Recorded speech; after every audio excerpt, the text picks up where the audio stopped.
এই হচ্ছে আমাদের কোম্পানির দীপক বাবু, যে এখানে আমাদের সাথে কাজ করে গেছে প্রায় 2 বছর, মাঝখানে আবার ছেড়ে দিয়েছিল।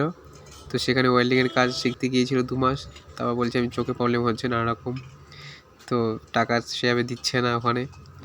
তারপর আমাদের কোম্পানিতে আসার জন্য প্রায় 2 মাস ওয়েট করার পর তারপর কোম্পানি এনেছে তাকে। তো বাপি দাদুও বলেছিল, রিকোয়েস্ট করেছিল মলিদাকে, শানুদের তো এর ভালো বন্ধু, তো শানু বাপি দাদুকে বারবার বলেছিল, তো আমাকেও বলেছিল দীপকবাবু আসার জন্য। তো আমিও জানিয়েছিলাম বাপি দাদুকে, তারপর আনা হয়েছে তাকে। তো এসে এখন তার কাজটা শেখাটা একদম সার্থক হয়েছে। তো এখানে এসে বাপি দাদু ফ্রিতে তাকে কাজ করিয়ে নিচ্ছে, ভালোই। যদি আজকে যদি ওয়েল্ডিং মিস্ত্রি আসতো প্রায় 1000 টাকার উপরে নিয়ে নিত, আজকে তাকে ফকটে কাজ করিয়ে নিচ্ছে, বেশ ভালোই। যে যা ধান্দায় আছে, দুনিয়াটা এইভাবেই চলছে।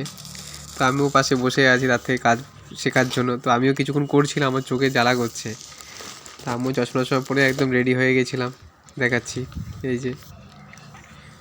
তো হাতাহাতি করলাম, দেখি চোখে এত জ্বলছে, না হবে না আমার দ্বারা, প্রচণ্ড জ্বলছে চোখ। সে তার কাজ করুক, তার অভিজ্ঞতা আছে ভালো।